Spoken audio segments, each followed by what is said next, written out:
አሰላሙ አለይኩም ወረህመቱላሂ ወበረካቱ። ውድ የተወደዳችሁና የተከበራችሁ ቤተሰቦቼ፣ ውድ ኢትዮጵያውያን የሀገሬ ልጆች እንደምን አላችሁልኝ? እኔ ጋር ሁሉ ሰላም፣ ሁሉ ጤና አልሐምዱሊላሂ ረብል ዓለሚን። ውድ ቤተሰቦቼ ማለት ነው ዛሬ ድሮ ሰራባቸው የነበሩት ሰዎች የልጃቸው ሰርግ ጠርተውኛል ማለት ነው። አላህ ያክብርልኝ ማለት እፈልጋለሁ። ከ5 ዓመት በፊት ነው ከሰዎቹ ጋር የወጣሁት። ነገር ግን አክብረው እንደ ቤተሰብ ነው የሚያዩኝ።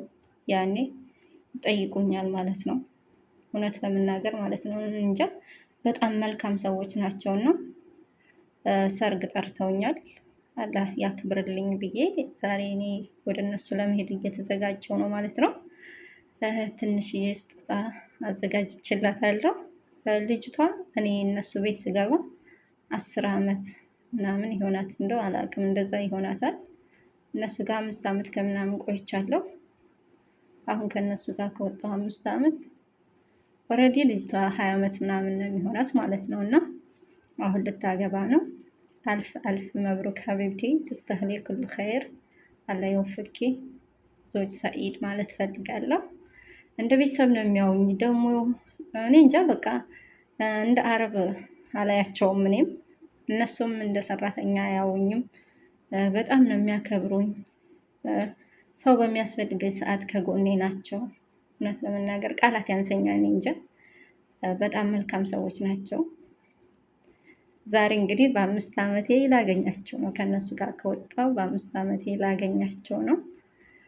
አላቅም እውነት ለመናገር አክብረው ስለጠሩኝ በጣም ደስ ብሎኛል። እንደ ሰው አክብረው ስለጠሩኝ፣ እንደ ቤተሰብ እንደ ኢላ ቆጥረው ስለጠሩኝ በጣም ደስ ያለኝ እውነት አለች ብለው አስበው ስለጠሩኝ፣ እኔም ደግሞ ይሄው ለመሄድ እየተዘጋጀሁ ነው። ሀባይቦቼ፣ ውዶቼ፣ ማሮችዬ ማለት ነው።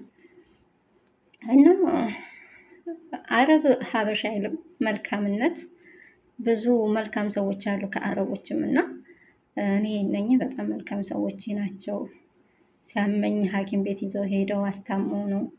እውነት በጣም ቃላት ያንሰኛል እንጂ በቃ ለማንኛውም ወደ እነሱ ልሄድ ነው። ሰላም ተመለሽ ይበሉኝ ማለት ነው። ሀባይቦቼ፣ ውዶቼ፣ ማሮቼ ማለት ነው። በጣም ነው የምወዳችሁ።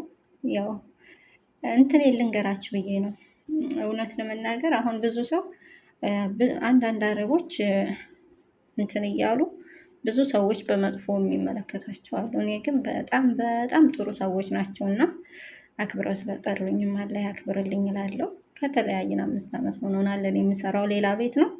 ቢሆንም ግን ጠርተውኛል መሄዴ ነው።